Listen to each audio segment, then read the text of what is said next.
Lionel et moi, on est ravis de vous accueillir ce matin autour d'un beau sujet d'actualité qu'on va avoir à cœur de développer avec vous. Donc voilà, prenez le temps de vous installer, de vous connecter. On sait qu'il faut un petit peu de temps que tout le monde arrive, hein.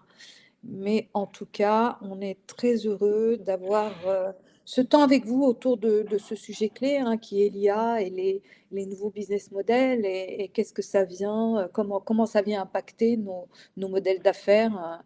On va regarder ça un peu tranquillement avec Lionel, qui est vraiment un expert du sujet. Alors, pendant que vous arrivez, euh, je vous invite déjà, voilà, ah Bertrand, super, bonjour Bertrand, bonjour Bernard, bonjour, bienvenue à vous. Voilà, on vous laisse arriver et on a une question pour vous, là, en démarrage de cette masterclass, c'est en quoi le sujet du jour, il fait écho avec votre enjeu, votre priorité actuelle. Et puis, on a une deuxième question pour vous, c'est quelle est la question fondamentale à laquelle vous aimeriez avoir une réponse aujourd'hui? Voilà, bonjour Nancia, bonjour à tous. Voilà, prenez le temps d'arriver. Vous êtes nombreux à avoir manifesté votre intérêt pour cette masterclass, on s'en réjouit. Donc voilà, écrivez-nous tout ça dans le chat parce qu'on va le prendre en considération. Lionel et moi, on a vraiment l'intention de répondre au mieux à vos besoins, là où vous en êtes, qu'est-ce qui est important pour vous, hein, que vous fassiez le meilleur usage de ce temps que vous vous donnez. Puis déjà, félicitations de prendre ce temps pour vous, pour voilà, mettre de la pensée pour pouvoir ensuite la transformer en action là où vous êtes dans votre contexte. Alors, je vois que vous écrivez, super, on vous laisse faire. On va avancer un petit peu dans cette masterclass en partageant c'est quoi l'intention qu'on a avec Lionel aujourd'hui, c'est de regarder quelle est la place de l'IA, hein, et de la data dans nos modèles d'affaires. Parce que, on va voir, c'est plus qu'une évolution, c'est une vraie révolution là qui est en train d'arriver à grands pas et avec une accélération absolument phénoménale. Donc voilà, ça c'est l'intention qu'on a. Et, et du coup, l'enjeu qu'on y met autour de cette intention, c'est au fond quelles sont les transformations qui sont générées par cette fameuse IA, toute cette data dans nos organisations. Voilà, comment ça nous percute, qu'est-ce que ça implique et qu'est-ce qu'on va pouvoir faire de tout ça. Voilà, un petit peu, ça c'est pour situer le cadre dans lequel on va œuvrer avec Lionel. Donc je vous redis bien parce que vous arrivez au fur et à mesure. Donc bienvenue à ceux qui arrivent au fur et à mesure. Merci Bernard pour déjà la réponse. C'est de nous dire en Q1, mettez bien dans le chat Q1 et puis ensuite Q2. Le Q1, c'est voilà, en quoi ce thème de conférence a de l'importance pour vous, en quoi il répond à une problématique que vous vivez à l'heure actuelle. Et puis en Q2, mettez-nous quelle est la question fondamentale que vous posez ce matin pour qu'on puisse intégrer ça dans nos échanges du jour. On va s'efforcer de à la fois partager des éléments clés et en même temps d'avoir de l'interaction avec vous, hein, pour que ce soit le plus juste pour vous. Voilà. Donc, comment l'IA peut-elle optimiser notre métier de consultant sans le dévoyer? Tiens, ça c'est intéressant ça. Quels impacts sur nos organisations? Ok, superbe. Bon, alors on vous laisse continuer d'arriver, on vous laisse continuer de nous partager ce qui compte pour vous ce matin. Et pendant que vous faites ça tranquillement, on va prendre le temps, Lionel et moi, de nous présenter un peu plus. Moi, je suis ravie hein, que Lionel soit avec vous, avec nous ce matin, parce que c'est un vrai stratège sur la question qu'on se pose, sur le sujet qu'on aborde aujourd'hui. Et c'est un véritable expert en transformation numérique. Et, et du coup, moi, de mon côté, je suis quelqu'un de très visionnaire, quelqu'un de très pionnier, qui aime analyser les signaux faibles dans une société et comment on s'en empare pour aller de l'avant avec ça. Donc, vous voyez qu'on fait un joli duo tous les deux pour partager cette belle aventure de l'IA et de la data. Alors, votre serviteur ce matin, donc je me présente un petit peu mieux. Moi, au fond, ce qui me caractérise, c'est ces trois grands piliers, hein. C'est le côté vision, mais c'est le côté action. Qu'est-ce qu'on fait à partir de là? Je suis une grande pragmatique. Et comment est-ce qu'on met la relation comme le lien qui va bien pour mettre tout ça en musique, voilà. Et je m'appuie du coup sur 3 alliés, d'avoir une démarche très organique, très vivante, très en dynamique, très systémique, avec, vraiment le désir de relever les défis qui se présentent, au fur et à mesure et donc bah, parfois c'est des obstacles, mais c'est stimulant en même temps de lever les obstacles et de toujours bien garder son discernement. Bah, ce qui est une clé aujourd'hui, je pense, dans un contexte où on a beaucoup, beaucoup d'informations. On peut même parler d'infobésité aujourd'hui, hein, tellement on en a et d'y voir clair pour pouvoir continuer de tracer sa route avec sa structure et son organisation, voilà. Et puis, bah, voilà, j'ai eu la chance de travailler avec des dirigeants un peu partout dans le monde, tout en accompagnant moi-même des structures. Donc, j'aime bien ces 2 jambes, sur lesquelles je m'appuie pour œuvrer. Voilà et puis, et bah, je vais céder la parole à Lionel, qui travaille chez Microsoft, qui est mon invité du jour. Lionel, je vous laisse vous présenter. Merci Dan, bonjour tout le monde, merci de m'accueillir dans cette session aujourd'hui.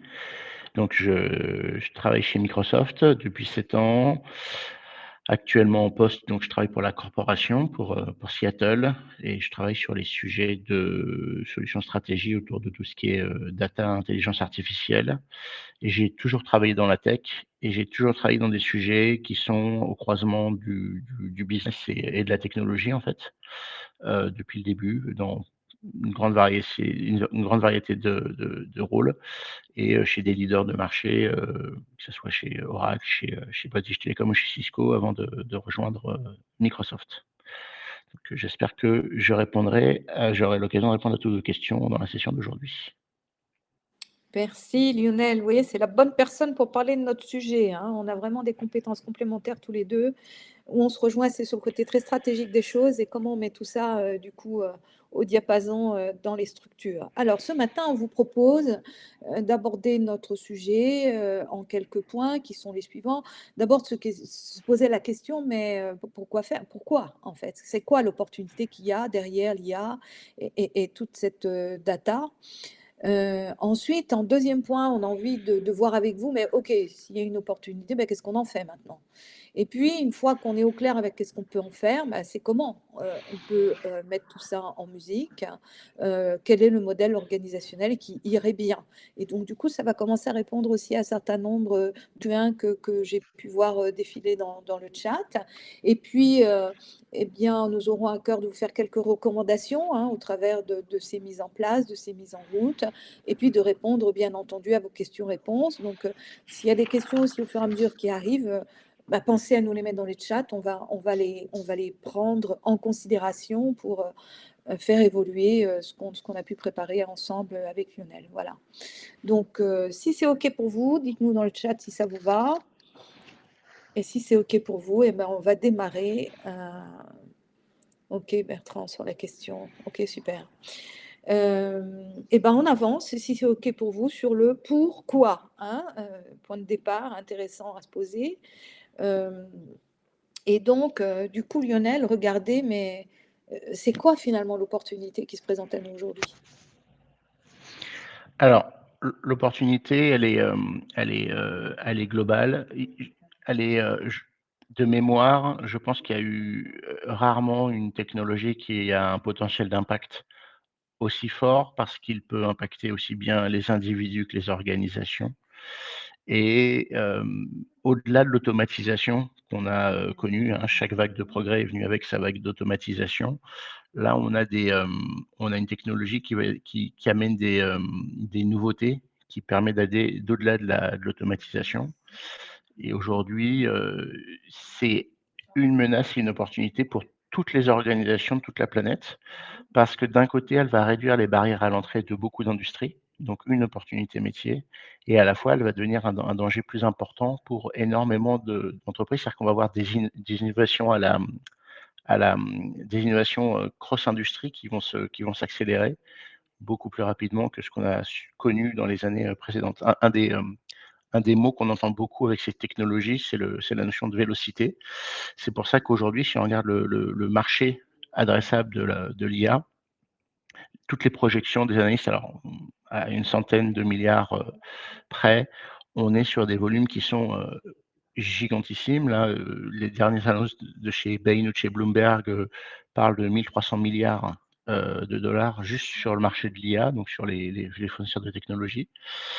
On voit des régions décider d'investir massivement. Donc, on a on a entendu parler du projet Stargate aux États-Unis où un consortium d'OpenAI, d'Oracle, etc. ont décidé d'annoncer la volonté d'investir jusqu'à 500 milliards de dollars dans un énorme ordinateur d'IA, on va dire, une super intelligence.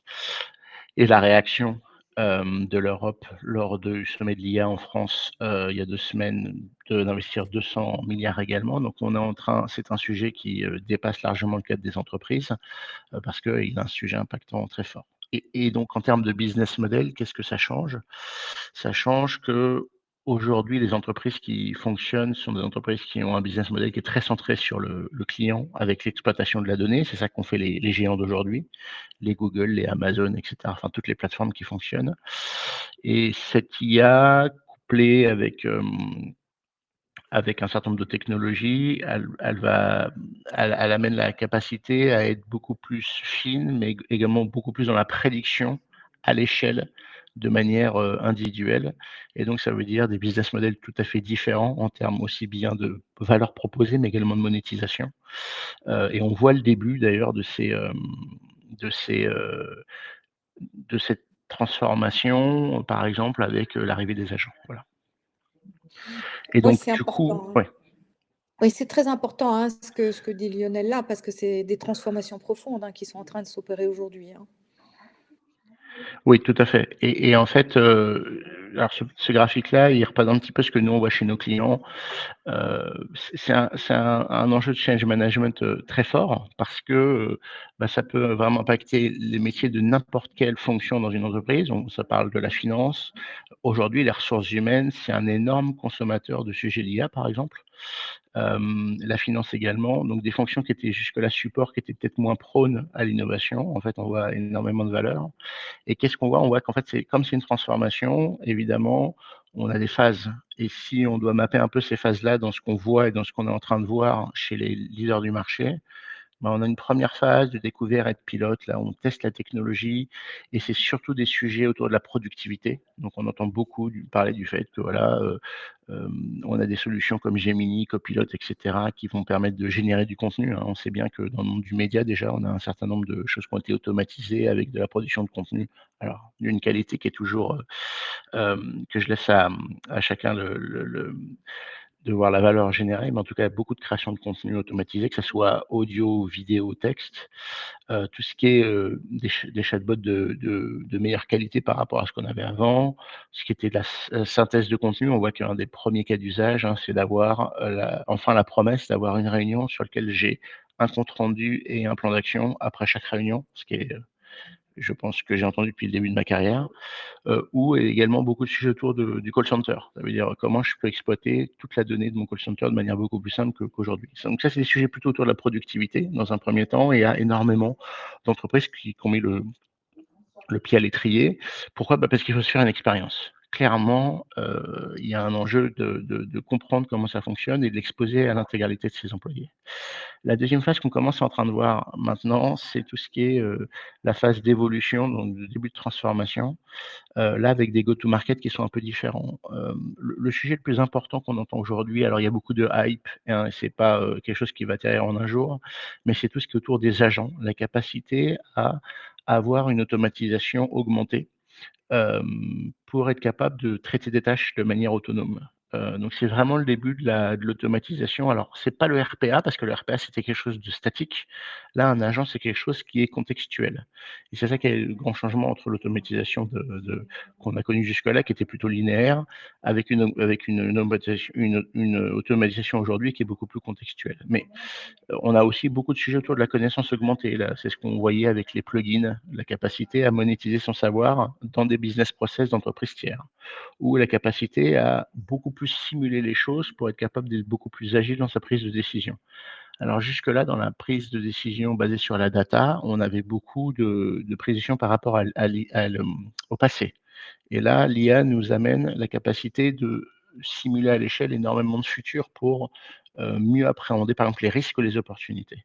Et puis, on voit bien qu'il y a énormément d'opportunités de collaboration homme-machine, avec déjà beaucoup de tests, hein, certains qui ont été fructueux, d'autres pas. Par exemple, on peut parler de tout ce qui est réalité virtuelle, qui aujourd'hui n'est toujours pas une technologie qui est passée à l'échelle, mais on voit énormément de connexions ici. Mais tout ce qui est collaboration homme-machine, avec tous ces outils où on va être capable d'augmenter ou d'accélérer le savoir de l'employé. Ça, c'est la phase d'évolution et on voit un certain nombre de leaders du marché commencer à aller dans ces sujets-là.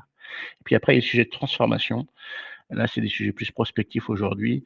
On voit un certain nombre de choses qui sont arrivées autour de la robotique, autour du digital twin intelligent. Ce sujet de métavers, il est jamais mort. La capacité à vraiment faire une simulation complète du monde physique, avoir des raisonnements hybrides où on est capable en fait, de piloter la machine dans son raisonnement. Et puis, il y a tout un tas de nouveaux métiers, exactement comme avec le digital, qui aujourd'hui arrivent.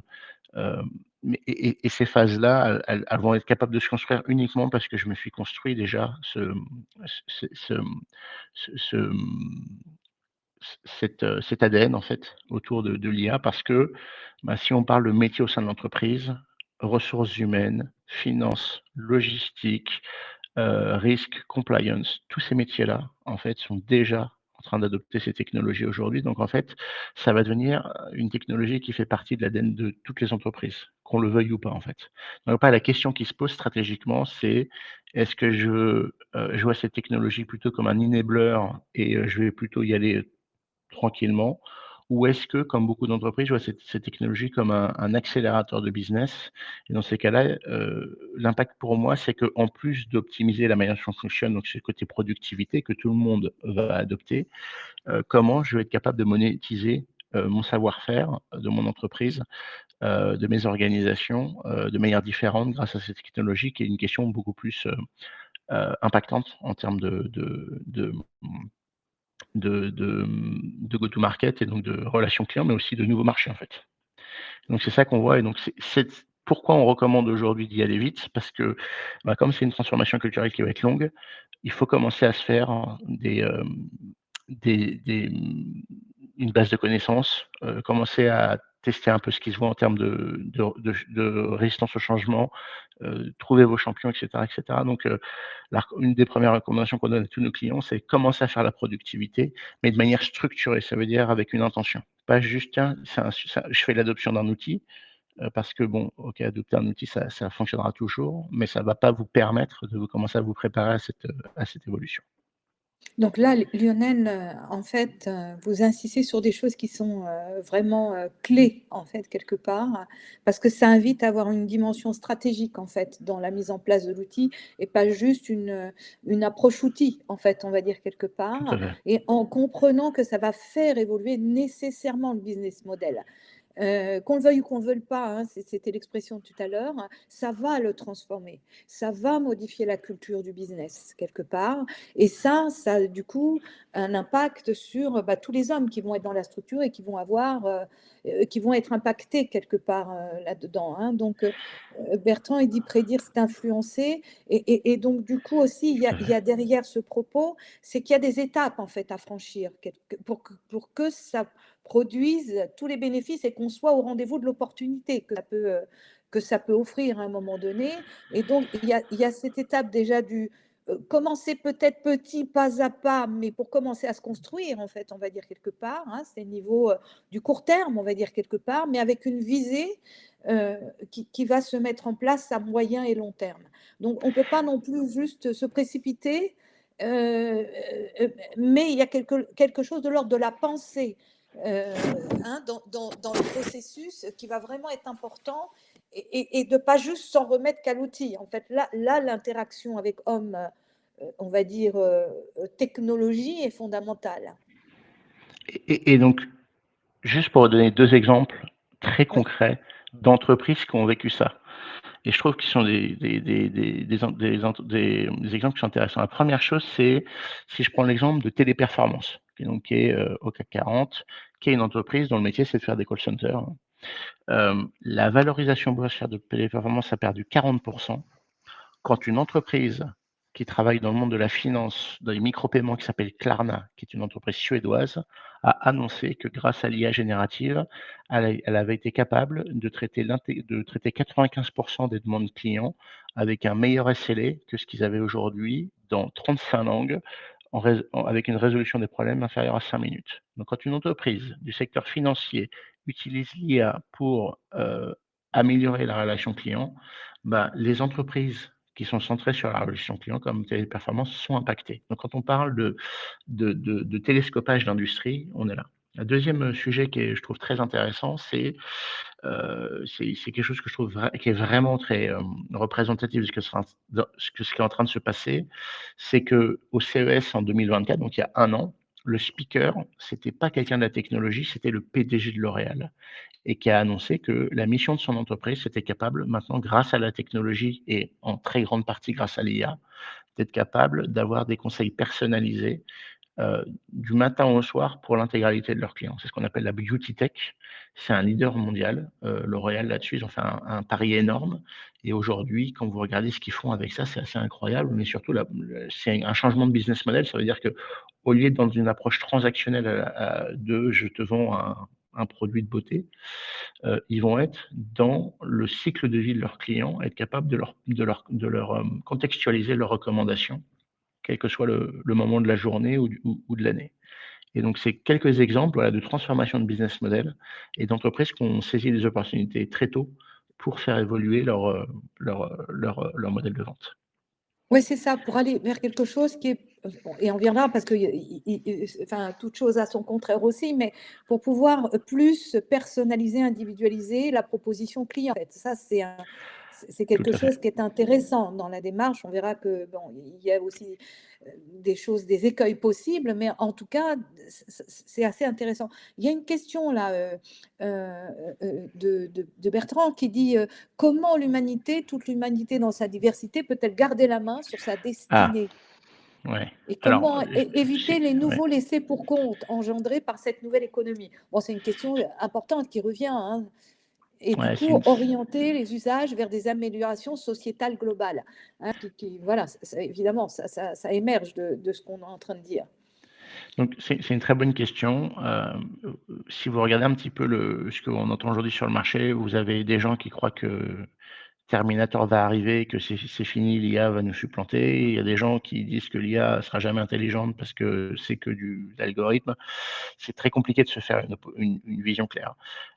Il y a juste 2 clés de lecture que je vais donner. La première chose, c'est que ces technologies-là, elles vont prendre parce qu'il y aura des consommateurs. Donc il y a un enjeu, encore une fois, d'éducation et de prise de conscience que si j'utilise des outils exactement comme les réseaux sociaux, je vais avoir un impact sur la trajectoire. Ça, c'est la première chose. La deuxième chose, et ça, c'est, clairement un sujet plutôt géopolitique, c'est la régulation.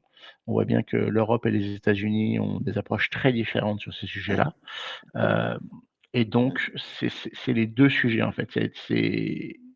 En fait, on n'a jamais eu autant besoin d'avoir des citoyens éduqués et responsables, surtout avec Ouais, l'arrivée de l'IA ouais, et que la régulation prenne son rôle à cœur, ça veut dire de protéger les citoyens. ouais. Ça ne veut pas dire de détruire les business et c'est ça peut-être le problème qu'on a en Europe, mais en tout cas de s'assurer que, il y a un certain nombre de prérequis qui sont là. Et la conclusion de tout ça, c'est qu'on a clairement notre avenir en main et que chaque individu peut influencer cette trajectoire. Maintenant, on sait très bien que les enjeux économiques vont aussi, avoir une influence majeure sur cette trajectoire. Et oui, évidemment. Et alors, il y a une question connexe à celle-ci. Est-ce que du coup, ça va être la fin des influenceurs? Parce que si on arrive à Ah! autant individualiser, Je suis d'accord. personnaliser, est-ce que c'est Ouais. la fin des influenceurs?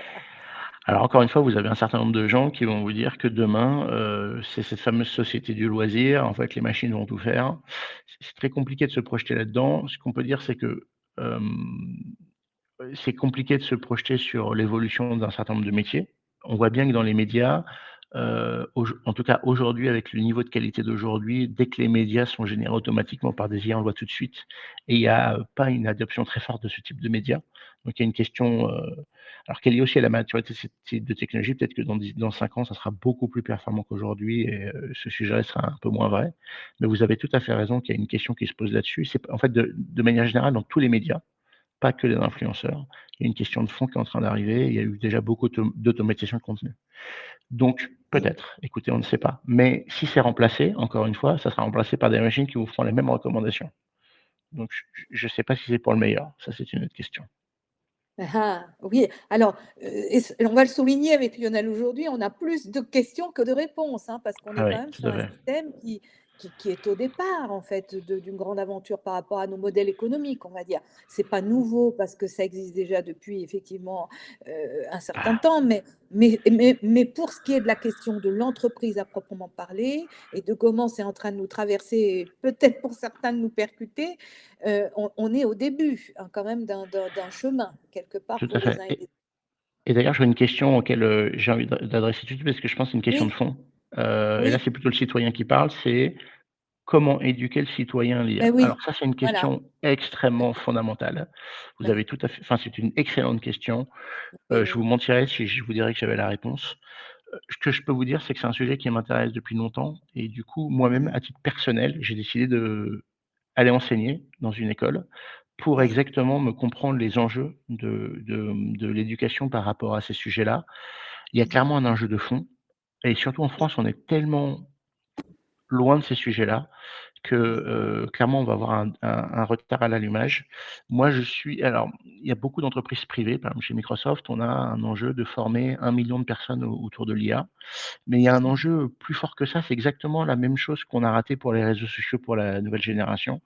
C'est d'être capable de former à l'échelle et très tôt. Et ça aujourd'hui nos structures, éducatives sont pas organisées par rapport à ces sujets-là. Même si on voit maintenant beaucoup dans les petites écoles, des sessions de formation sur, les dangers des réseaux sociaux et cetera et cetera. Et donc on va avoir les mêmes sujets sur l'IA. Donc le côté ce qui me donne espoir, c'est que comme on a ces structures qui sont mises en place, on va dire, rajouter le composant IA dans ces programmes, c'est tout à fait faisable. Après, il y a clairement un enjeu pour tout ce qui est, éducation au lycée et post-bac, d'avoir ces sujets-là et ça devrait faire partie de tous les oui, cursus, y compris, des cursus qui sont pas du tout scientifiques. Je ne oui, sais pas, vous travaillez dans l'histoire de l'art, vous êtes mmh, avocat, enfin voilà, mmh. parce que ces technologies-là va impacter tous les métiers, ça devrait faire partie tout à fait de tous les cursus d'éducation supérieure. Comme je vous dis, j'ai pris Oui, le sujet moi-même, pour me faire une ouais. expérience et je suis en train de finir mon retour d'expérience là-dessus. Mais c'est un point qu'on voulait vraiment aussi aborder avec Lionel, de l'importance de la bonne compréhension des enjeux. En fait, Tout c'est à fait, pas d'abord un problème outil, c'est un problème, enjeu, stratégie et qu'est-ce tout à qu'on en fait. fait du coup à l'arrivée. C'est-à-dire qu'en fait, on renverse le processus, on l'inverse ici, hein, dans cette, classe. C'est un des messages forts qu'on avait envie de vous faire passer aujourd'hui. Donc ça nous invite à comment on repense nos organisations, en sachant que voilà, on a de l'IA, on a de la data, extrêmement puissante aujourd'hui, et comment on intègre ça pour retomber sur nos pieds et quand même rester aux commandes aussi de ce qu'on a envie d'amener en tant qu'entreprise dans ce monde, en fait, dans notre société. Il y avait une autre question sur laquelle on reviendra aussi tout à l'heure, Lionel, mais peut-être que du coup, parce que dans les questions, ça parle aussi du modèle organisationnel. Tout Donc, à fait. OK, on a compris c'est quoi l'opportunité, on voit quoi faire. Maintenant, comment on s'y Alors prend concrètement? ouais, alors je voudrais revenir sur, le slide d'avant 1 minute d'Anne pour Oui, introduire ce oui, slide oui, de modèle opérationnel pour être oui, bien oui, clair. absolument, Donc absolument. les 4 sujets que vous devez traiter si vous voulez faire passer ça à l'échelle et ça, c'est basé sur 10 ans d'expérience, énormément de clients, donc on sait que c'est un framework d'analyse qui fonctionne. C'est d'abord, il y a un sujet stratégique, sujet stratégie et culture d'entreprise. Ça veut dire que ces sujets d'IA, ils vont prendre dans vos organisations parce qu'il il y a un leadership qui a pris conscience de ça et on voit aujourd'hui les early adopters, ce sont des entreprises dont le leadership a pris conscience de ça. Moi, j'ai une entreprise française que j'adore parce qu'elle est leader sur son secteur. Elle a pris cette décision-là il y a 10 ans, c'est Schneider Electric qui a décidé très tôt de mettre la data et l'IA au centre de son business model. Suite à Mmh, ça, on a d'identifier des cas d'usage et ces cas d'usage-là, comme on en a des qui sont cross-industrie, ces sujets de productivité. On a plein de cas d'usage qui sont très spécifiques à chaque industrie, dans la finance, sur tout ce qui est gestion du risque, sur tout ce qui est gestion de la segmentation, dans le manufacturing avec tout ce qui est industrie 4.0, et cetera, et cetera. Il vous faut une plateforme technologique et on va voir que c'est un sujet important. Cette profondeur de plateforme technologique, elle est vraiment très liée à votre taille et à quel point vous voulez monétiser cette IA. Et après, il vous faut un modèle opérationnel. Si vous n'avez pas ces 4 sujets couverts, ça marche pas en fait. On a besoin de ces 4 sujets soient là et entre autres l'importance du modèle opérationnel, c'est de s'assurer que stratégie, métier et technologie sont toujours alignés et ça, c'est un C'est ça. sujet extrêmement important aujourd'hui. Ouais, ouais. Pourquoi? Parce que comme ce sont des technologies, Mmh. qui sont pas toujours matures, le côté plateforme technologique, il va beaucoup bouger. Donc si j'ai pas une gouvernance qui porte tout ça, Ouais, ouais, on a des problèmes. On a vu ça chez beaucoup d'entreprises où du coup, ben, on allait dans des directions, complètement différentes et on s'est retrouvé avec des gaps très importants. Et ce qui ouais. ouvre du coup la vision du modèle opérationnel qui est le stade suivant. Ouais, Ce absolument. modèle opérationnel, alors encore une fois, c'est une vision. On n'est pas en train de dire je suis pas en train de faire la promotion qu'il est, tout à fait, le même pour tout le monde, mais ce qu'on voit, ce qui marche bien, c'est que issu de la stratégie, il faut un premier groupe de travail qui travaille sur les cas d'usage et ces cas d'usage-là, ils nécessitent 2 grandes choses. Une acculturation de l'entreprise et très souvent au début, une acculturation du leadership. C'est pour ça qu'on voit énormément de leadership faire de l'acculturation de leur COMEX sur ces sujets-là, aller faire des voyages d'études, se faire, coacher et cetera parce qu'il y a un besoin de comprendre pour le leadership. Mais également, il y a un sujet d'autonomie, ça veut dire laisser les métiers aussi voir, de leur compréhension ce qu'ils peuvent en faire. Ça veut dire le côté très top down de la stratégie, c'est ça, donc les cadages font ça. Avec ces technologies, ça marche pas. Pourquoi? Parce que les capacités de la technologie sont pas encore finies. Donc en fait, il y a besoin d'agilité et ça, c'est vraiment important. Le deuxième maillon, c'est s'assurer que du coup ces cas d'usage-là, on puisse les réaliser et pour ça, il faut une plateforme technologique. Là, encore une fois, le changement par rapport à avant, alors c'est un changement qui a déjà commencé à s'opérer à l'ère de la data, c'est que cette plateforme, elle doit être au service des métiers. Ça veut dire qu'en fait, les métiers doivent être consommateurs de ces ressources-là. Donc au lieu d'avoir quelque chose que la plateforme définit de A à Z, la plateforme, ça doit être des capacités, à disposition des métiers pour délivrer les cas d'usage et de manière très agile. Ça veut dire qu'ils puissent, faire des cas d'usage qui soient agiles, c'est-à-dire qu'on puisse, mettre en production assez rapidement pour commencer à générer la valeur et qu'on puisse faire évoluer assez rapidement. Et le troisième composant, c'est une gouvernance. Alors je sais que c'est un mot qui, fait pas plaisir à tout le monde, donc pilotage, vous mettez le mot que vous voulez, ça va pas être un comité avec 25 personnes, il faut que ça soit reste léger, mais quelque chose qui s'assure qu'on pilote la valeur. Ça veut dire que les cas d'usage sont délivrés et que la valeur, elle est là, elle est mesurable et on peut continuer à faire avancer parce que sinon il y aura pas d'adoption. Mais il y a aussi tout le côté IA responsable qui doit être là et ce sujet IA responsable est extrêmement important parce que, entre autres, si vous exposez ces modèles d'IA à vos clients, vous allez devoir montrer que, vous le traitez de manière responsable. On a vu un certain nombre de pushback d'un certain nombre de topologies de clients de grandes entreprises parce qu'il y avait pas ces pratiques en place et donc il y avait pas moyen de comprendre pourquoi, il y avait un certain nombre de décisions ou d'éléments. Et donc ce sujet IA responsable est extrêmement important dans le cadre de la gouvernance et ça aussi, c'est un sujet totalement nouveau pour les entreprises. C'est Jusque-là, vrai, il y avait pas du tout ces sujets-là, quoi. Donc absolument. vous mettez les briques comme vous voulez, mais globalement, le grand sujet, voilà, c'est de bien s'assurer qu'on ait, des cas d'usage pertinents et suffisamment agiles et gouvernés pour pouvoir se construire cette expérience. Donc ça veut dire quoi? Ça veut dire qu'on commence petit et puis on passe à l'échelle. C'est pour ça qu'on voit des entreprises aujourd'hui commencer à prendre certains rôles dans cette chaîne de valeur, pour commencer à se construire, voilà, ces fondamentaux. Donc C'est extrêmement important ce que partage, Lionel, là, parce que, en fait, sur ces 3 piliers, hein, que repose, finalement le modèle opérationnel, hein, l'aspect, on va dire, la composante technique, on va dire, la composante projet et la composante gouvernance, qui veut dire qu'en fait, on est interpellé sur ces 3 angles-là. C'est pas qu'un sujet technique qui arrive dans l'entreprise. C'est aussi comment ça vient interpeller notre modèle de gouvernance, notre modèle de leadership dans la structure. Et ça, c'est pas rien parce que comme le souligne Lionel, en fait, tout n'est pas fini. En fait, on est dans un modèle en évolution perpétuelle, hein, dans un continuum à assurer. Et donc, on ne peut pas se contenter du strict modèle pyramidal pour faire vivre cela. Ce qui invite aussi à une forme de, et là ça répond à la question que posait Jean-Charles tout à l'heure, c'est comment est-ce qu'on va démocratiser l'accès à l'IA aussi dans l'entreprise pour qu'on puisse se la réapproprier à différentes échelles et que dans ce processus de changement, il y ait non seulement de l'adhésion, mais aussi de la pertinence par rapport à qu'est-ce qu'on veut obtenir à travers l'IA et la data. C'est vraiment important là, ce que dit Lionel, parce que beaucoup n'ont pas encore saisi euh, ces endroits de travail. Et j'oserais même peut-être dire, Jean-Charles posait la question de comment on s'assure justement de l'intention et la stratégie. Ben, c'est peut-être déjà commencer par avoir une réflexion au niveau du comité de direction, au niveau du COMEX, de comment est-ce qu'on peut faire vivre ça autrement et comment ça va s'intégrer dans notre modèle d'affaires et faire ça par étapes, comme on le disait précédemment. Donc c'est vraiment, c'est un grand processus de changement doublé avec un processus de technique en fait qui lui-même est en évolution. Donc, Alors, je oui, vois quelques Lionel. questions dans le chat, peut-être qu'on peut adresser maintenant avant de Oui, passer sur les absolument. C'est ce que recommandations. j'allais proposer, Lionel, et puis après on fera les Très bien. recommandations. Voilà. Alors, dans ces Il y cas-là, en je a. vois une question. Ouais, Ouais, je vois des questions à la fin sur l'impact ouais. écologique et éthique. Alors, Alors, il y a je vais. Ouais, celle-là, ouais, c'est ça. Et puis, ouais, et alors, on va puis, commencer par celle-là et puis on va on prendre. commence par celle-là. Puis après, il y en aura d'autres, Oui, en tout à fait. effet. Donc vous avez tout à fait raison qu'il y a un enjeu écologique, enfin de consommation de Oui, ressources par rapport à ces technologies-là qui oui, sont extrêmement énergivores, en tout cas dans la manière dont elles sont exécutées aujourd'hui.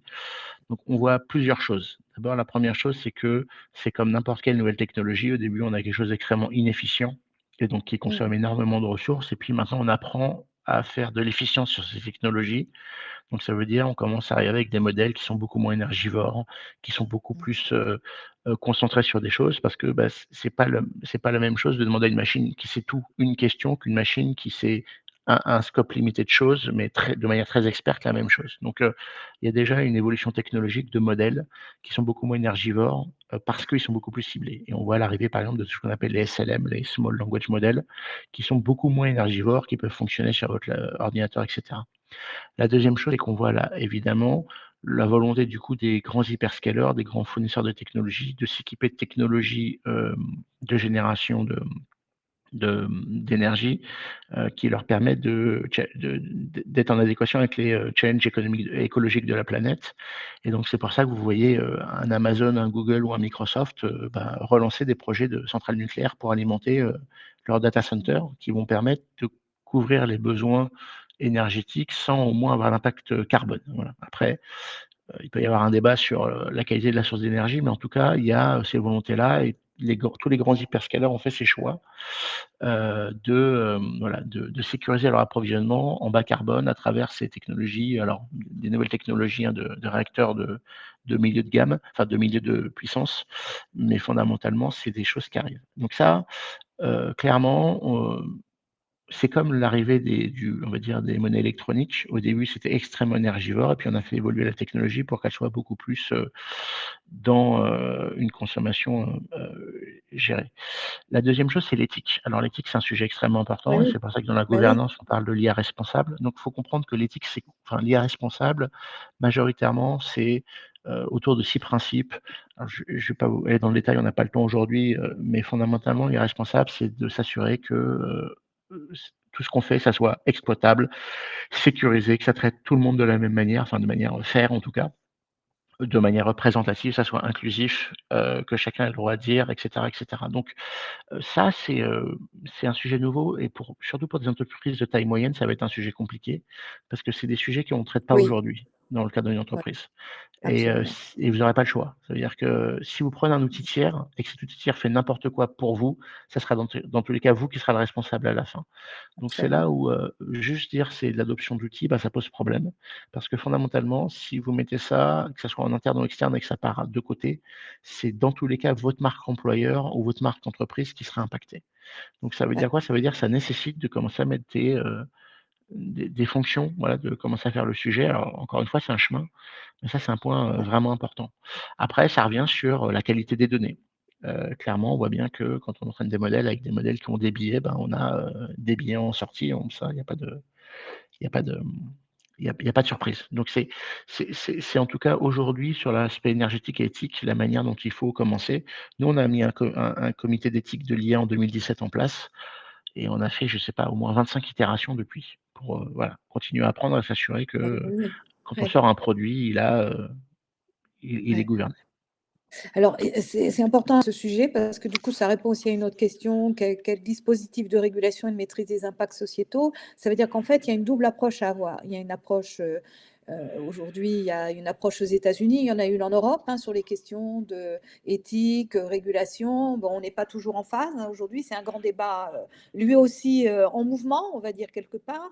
Mais il y a aussi effectivement une réflexion à avoir en interne parce que c'est sensible la data. Alors, bon, en France, on a la RGPD, mais comme le dit Lionel, c'est la responsabilité de l'employeur et de la marque après derrière, si les données ont été mal utilisées derrière. Donc, on ne peut pas juste s'en remettre qu'à nos, je dirais, nos gouvernements au sens large, mais on a aussi une co-responsabilité de quelle éthique de toutes ces données, de tous ces processus mis en place dans nos organisations. Donc, vous voyez, ce n'est pas un sujet neutre du tout, hein, ce qu'on est en train d'aborder là. Hein. Aujourd'hui, il y a l'aspect compliance, l'aspect technique, il y a l'aspect humain, l'aspect organisationnel, l'aspect de la gouvernance, la question de l'acculturation hein, qui est fondamentale.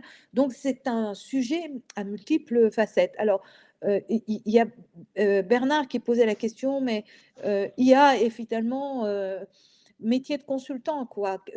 Bien Comment sûr. l'IA peut-elle optimiser Ouais. notre métier de consultant? Bah, c'est une vraie question qui se pose aussi à l'heure actuelle. Et quel Alors ça, impact sur les organisations? ouais.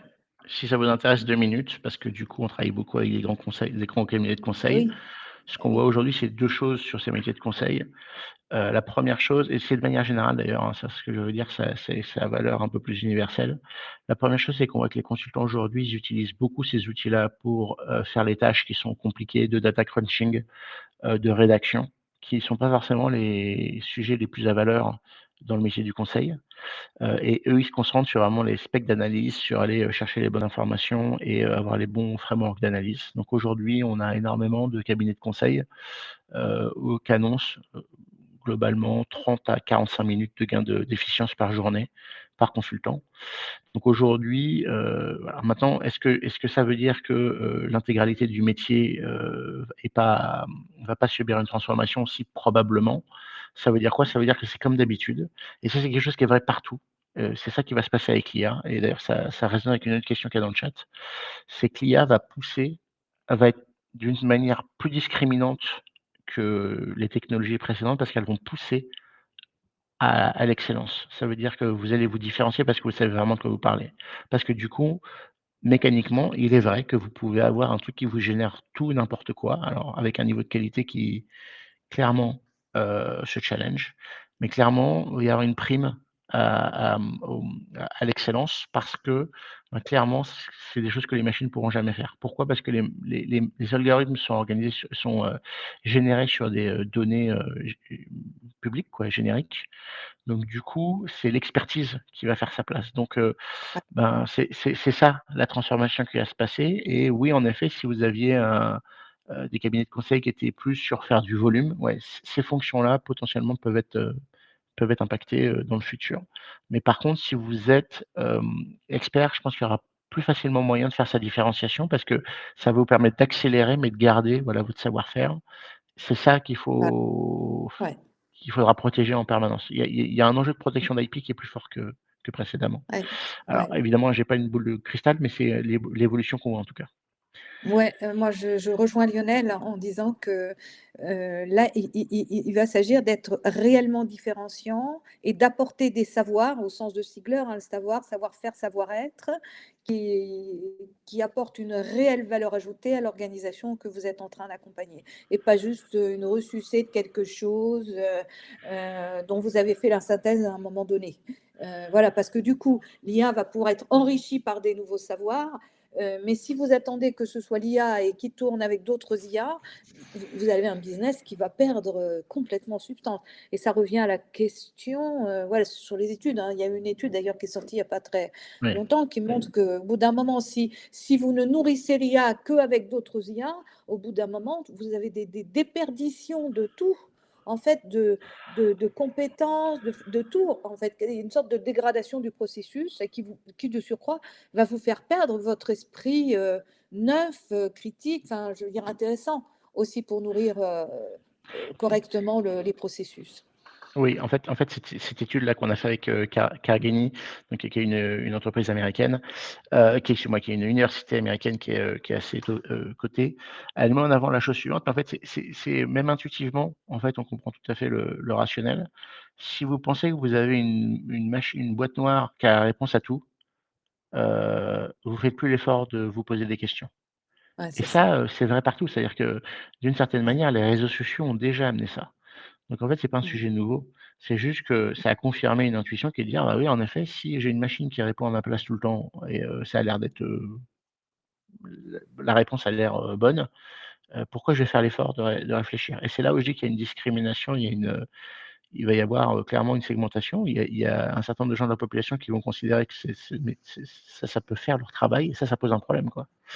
Donc ceux qui vont, faire une différence sur le marché, c'est ceux qui vont être capables d'amener leur réflexion et leur point de vue qu'une machine pourra, en tout cas aujourd'hui, vu l'état de la technologie, peut pas du tout atteindre ouais, et augmenter ses capacités avec ces technologies. Ça, c'est une approche aujourd'hui qui fait ses preuves. Encore une fois, je ne sais pas dans 10 ans où est-ce qu'on sera, mais cette étude, finalement, elle retranscrit quelque chose qu'on a tous déjà un petit peu en tête, c'est à dire, en effet, si j'ai quelque chose enfin, si j'ai quelque chose qui fait mon travail aussi bien que moi et que j'ai pas besoin d'efforts à faire, c'est l'automatisation, bah, je vais lui donner et donc je vais arrêter de réfléchir, je vais arrêter de me ouais, poser des questions, donc mécaniquement, je vais devenir, moins performant. Donc, ouais, elle confirme ça. Donc ça veut dire quoi? Ça veut dire qu'il y a un enjeu d'éducation. Et moi, par exemple, c'est ouais, pour ça que je donne ces cours en business school. Et je dis à les élèves, voilà, ça se voit tout de suite, un gamin qui a écrit avec l'IA générative, je peux vous dire, vous le savez tout de suite, quoi. Et du coup, si vous lui posez 3 questions, ben il est foutu, quoi. Donc c'est ça qu'il faut faire. Donc ça va mécaniquement changer comment aussi on éduque nos jeunes. Mais donc oui, ce sont des ouais. questions, sociétales, quoi, qui sont très intéressantes, hein, Ah oui, et oui, ben ça en voilà. pose plein. Oui, ça en pose plein de questions sociétales, hein. Bernard dit, est-ce que les concepteurs et les nourrisseurs de l'IA, donc là, c'est parce que ça a sauté entre les deux. Je remonte. Est-ce que ça a sauté, mince. Alors, la question sur les bonnes données ou les mauvaises données, c'est un sujet compliqué Ouais, aujourd'hui. Il y a très peu de gens ouais, qui sont vraiment capables d'assesser de la qualité des données entre des modèles. Il y a énormément de techniques qui existent pour essayer de raffiner ça, mais c'est un ouais, sujet, important et c'est pour ça qu'il y a des hallucinations d'ailleurs, entre autres. Donc ouais, c'est compliqué. Voilà, c'est pas un sujet compliqué. La deuxième chose qu'il faut avoir en tête, c'est qu'on est arrivé à la limite des données disponibles pour entraîner les modèles. Ça veut dire qu'on a connu pendant 5-6 ans des modèles qui se sont goinfrés de données et là, en ouais. fait, on a plus, 10 fois de données en plus, pour les alimenter, donc on arrive à une sorte de palier technique aujourd'hui, en plus de ça.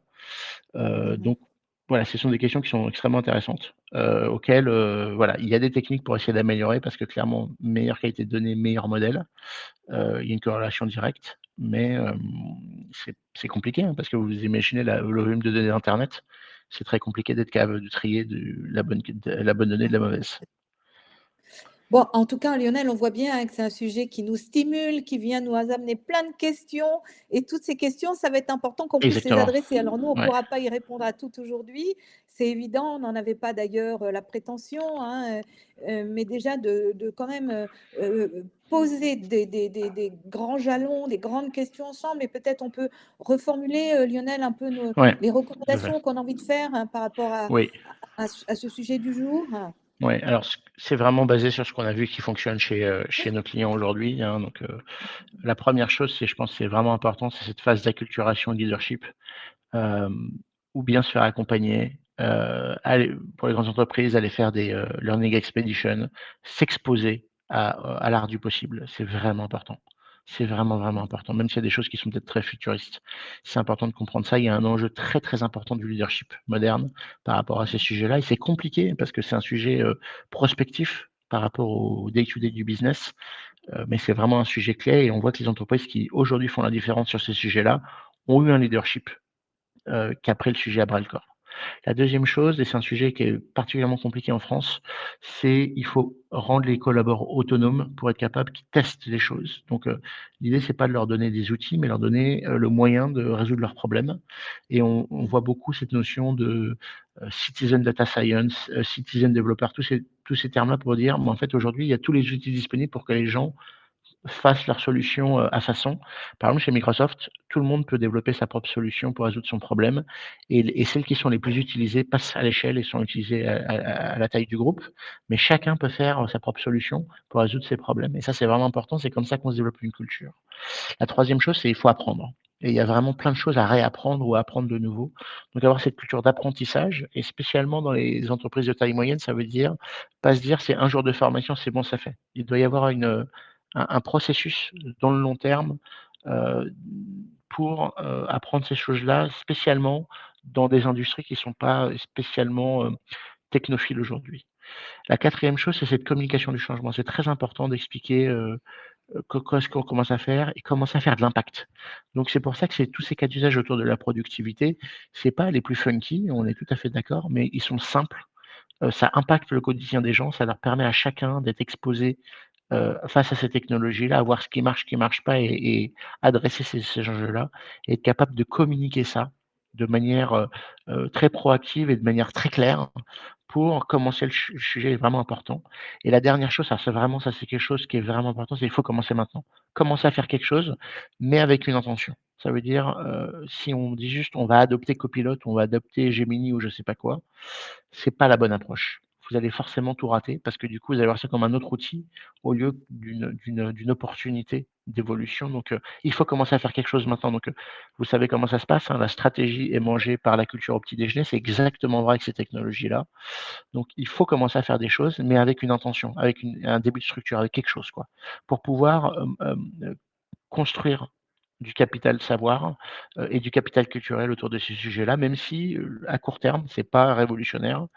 Honnêtement, je pense que 100 des clients que je connais de toutes les tailles d'entreprise qui utilisent donc, moi je suis chez Microsoft donc Copilot, vous disent: «Mais c'est génial en fait» et pourtant la proposition de valeur est extrêmement faible. Enfin faible, ça veut dire, c'est des choses très productivité orientées très productivité quoi et pourtant ça commence à faire des choses. Donc, Ouais, hem, commencez maintenant. Faites quelque chose mais avec une intention. ouais. Alors voilà, en fait, hein, c'est ayez une vision et avancez pas à pas. Ne faites pas le saut quand ça ne marche pas, parce qu'il va s'agir de passer par, comment on résout, tous ces points-là qu'on vient de reformuler avec Lionel. Et donc vous voyez, oui, on s'en cache pas. C'est vrai que c'est une vraie révolution aujourd'hui qui se présente à nous et tout va continuer de s'accélérer, hein.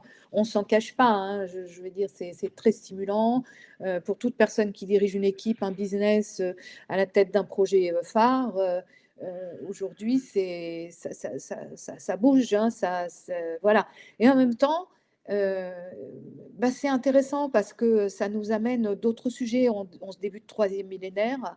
En tout cas, nous, voilà, ça nous a donné envie de créer un espace, pour adresser ces questions qu'on vient d'aborder ensemble avec Lionel, hein, toutes ces questions, de l'évolution de nos business models, à l'aune de ce 3e millénaire. Qu'est-ce qu'on fait? Comment on s'y prend? Et tout seul, c'est pas forcément, simple de résoudre ces questions. On l'a bien vu aujourd'hui. Et donc, du coup, nous, on a un cœur voilà, de créer un espace qui a un esprit lable pour faire interagir à la fois la question de l'innovation, hein, là, on en voit une partie, la question du sens que ça peut avoir, hein. Aujourd'hui, on est plusieurs fois revenu sur la question de la vision. Pourquoi on fait ces choses-là? Avec quelle stratégie, du coup? Et d'avoir une démarche scientifique, c'est-à-dire, on se met en route, on regarde nos résultats, à l'aune de nos résultats, ben, on continue d'évoluer avec. Échec-erreur aussi, réaccepter échec-erreur, c'est un truc qu'on a complètement retiré. N'attendez pas que tout votre truc soit parfait pour démarrer, c'est pas possible. Aujourd'hui, vous serez déjà complètement dépassé par une technologie qui aurait évolué à vitesse grand V et puis même, enfin voilà, des gens qui seront déphasés par rapport à ce que vous allez leur dire et avec du coup, avec plus de conscience, ça c'est l'aspect aussi, l'aspect éthique, l'aspect, et quand on fait ça, qu'est-ce que ça impacte pour nous, nos salariés, nos partenaires. Vous voyez, il y a vraiment c'est vraiment important voilà, d'avoir ce discernement là-dessus et de valoriser complètement l'expérience. Voilà. Et nous, on aime faire ça à une dimension aujourd'hui internationale. Donc, c'est comment on fait vivre l'esprit d'Einstein. Je pense que vous avez dû l'entendre à plusieurs moments dans cette masterclass, c'est-à-dire se poser des questions et se les reposer, questionner les questions jusqu'au bout pour pouvoir engager l'action différemment. Hein. Einstein disait, si j'ai un problème, 1 heure pour résoudre un problème, je vais prendre 55 minutes pour me poser, c'est quoi la vraie question qui se pose à moi, hein. Et aujourd'hui, on s'est efforcé avec Lionel de les mettre sur la table, mais c'est aussi du coup de changer votre regard sur votre modèle économique, sur votre mode de gouvernance, sur votre modèle de leadership, enfin, toutes ces choses qui font qu'une entreprise, ça tourne ou pas, et vous-même de pouvoir incarner ce changement, et pas seulement d'y résister en disant, oh, Lika, tout était mauvais. Enfin, faut sortir un peu du silotage de la pensée pour pouvoir avoir des comportements et des attitudes qui soient plus adaptés. Voilà. Donc, dans cet espace, en fait, nous, on est comme un chaudron hein, pour faire émerger les nouveaux modèles d'affaires. Vous l'avez bien compris, on n'a pas de réponse toute faite aujourd'hui. Personne n'en a. Celui qui vous dit qu'il en a, c'est un menteur. Ben, voilà, il faut avoir un peu d'humilité. On est en train de se construire en avançant, hein, en marchant sur le chemin. Et ça, c'est super intéressant parce que du coup, quand on fait ça avec d'autres et qu'on se met dans une dynamique de coopération avec ces labs de recherche-action, eh ben, ça nous permet de gagner, de mutualiser du temps, de l'énergie, de la charge mentale qui diminue et de pouvoir faire émerger des communs qui vont favoriser en fait les changements d'échelle dans nos structures. Hein. C'est un vrai enjeu, les changements d'échelle aujourd'hui. Voilà, et avec les outils puissants qui sont mis à disposition, c'est pas rien. Donc, ben aujourd'hui, c'est une invitation voilà, à rejoindre un de ces Millennium Labs pour être dans une dynamique de coévolution, de co-développement continu, de pouvoir être dans des comment on résout, on adresse les questions immédiates, les problématiques qu'on a sur la table, mais comment est-ce qu'aussi on les met dans une perspective en réintroduisant aussi un peu de temps long dans ce qu'on fait. Hein, je pense que vous l'avez bien compris dans ce qu'on a voulu partager avec vous aujourd'hui, et de pouvoir faire ça avec du soutien, de l'inspiration des autres et dans un climat de confiance. Voilà. Donc, chaque lab, ce sont de petits groupes de travail parce que vous savez, quand on est trop, on ne peut pas bosser, ça ne marche pas. Voilà. Voilà. Et donc, du coup, on se retrouve régulièrement, mais on a aussi un outil collaboratif pour pouvoir continuer de se nourrir les uns les autres au-delà de ces temps de rencontres. Voilà. Et comme on souhaite qu'il y ait vraiment de la qualité, de l'engagement dans ces groupes, ben, ça demande de candidater. Donc, vous pouvez le faire aujourd'hui si vous voulez prendre rendez-vous avec moi. Si vous voulez en savoir davantage, pour nous, c'est important de voir aussi si est-ce que c'est OK pour vous, est-ce que vous allez être nourri, est-ce que vous allez pouvoir aussi nourrir le groupe. On est dans une réciprocité qui permet d'avoir un groupe de travail intéressant, intelligent pour les uns et les autres. Voilà. Donc, voilà, aujourd'hui, on a 6 labs qui sont constitués, on a un comité des communs qui est en route, hein, et puis on a un collectif d'écriture parce qu'on a plein de choses à dire aussi sur tous ces sujets qu'on a pu aborder aujourd'hui, et pour garder une qualité de la vie, en fait, dans nos entreprises, dans notre environnement au sens large. Voilà. Et on a un lab en présentiel, qui est un nouveau lab qui va démarrer au printemps. Donc, vous êtes les bienvenus si ça résonne pour vous, si c'est quelque chose qui fait écho. Et puis, on a un autre lab, là, en distanciel, parce qu'on a des gens qui travaillent sur des territoires très différents, qui se mettra en route également à partir du printemps. Voilà, donc si c'est quelque chose qui fait sens pour vous, eh ben, on sait que l'époque est challengeante, mais ça vaut le coup, selon nous, de retrousser les manches, de bosser ensemble là-dessus d'en saisir des opportunités. On a démarré avec ça, hein, Lionel, l'opportunité qui se présente à nous. Eh ben, comment est-ce qu'on va cultiver ces opportunités et qu'on va se mettre en route le mieux possible les uns avec les autres. Donc, vous êtes les bienvenus. Voilà, donc si vous voulez qu'on en parle, qu'on voit un petit peu plus, aujourd'hui on a essayé de faire aussi une synthèse par rapport à ces sujets forces là, qui ont traversé notre exposé du jour. Vous pouvez prendre rendez-vous, ce sera avec plaisir de voir comment est-ce que vous en êtes, qu'est-ce qui pourrait être opportun pour vous pour continuer votre chemin et tirer le meilleur parti de ce qui est là pour vous aujourd'hui. En tout cas, ce sera avec grand plaisir. Alors, Lionel, on arrive au bout de notre masterclass du jour. Dites-nous dans le chat si c'est OK pour vous, ce que nous avons pu partager aujourd'hui. Et puis, en tout cas, moi, j'étais très en joie d'être avec vous ce matin, en cette fin de matinée. Je remercie chaleureusement Lionel aussi d'avoir été là avec nous ce matin, d'avoir partagé sa belle expertise, voilà, de l'avoir fait avec générosité. Donc merci Lionel et puis, je vous laisse le mot de la fin et puis dites-nous aussi dans le chat si on a répondu à vos questions, si tout est OK pour vous. Lionel? Et bah, écoutez, Dan, merci beaucoup de m'avoir invité aujourd'hui. J'espère que j'ai au moins pu amener des pistes de réponses, aux différentes questions, de l'audience, qui sont des questions tout à fait d'actualité. Et le mot de la fin, c'est vraiment, lien en action. Commencez maintenant, faites-vous une expérience et avec une intention. Et puis, et ben, on verra. On est tous citoyens et donc c'est-à-dire on a tous une opportunité d'avoir une influence sur l'impact de ces technologies dans le futur. Éduquer vos enfants, et il faut s'assurer, voilà, que d'un point de vue société, on ait, cette prise de conscience que dans tous les cas, qu'on le veuille ou qu'on le veuille pas, ça sera une technologie qui fera partie de notre quotidien. Donc, une fois qu'on a passé ce prisme de refus, en fait, qu'est-ce qu'on peut faire avec, de bien? Il y a énormément de potentiel de bien Mmh. pour la planète. Donc, commencer à faire une expérience, et être pragmatique, c'est vraiment le début d'une transformation qui va être, massive, extrêmement massive. Merci Lionel, merci pour vos retours, dans le chat, merci. Merci, merci infiniment et remerciez-vous d'avoir pris ce temps pour vous parce que c'est aussi comme ça qu'on avance, et merci pour toutes les belles questions que vous nous avez proposées aujourd'hui. C'est stimulant. Moi, j'aime en tout cas. Merci à tous et excellente journée.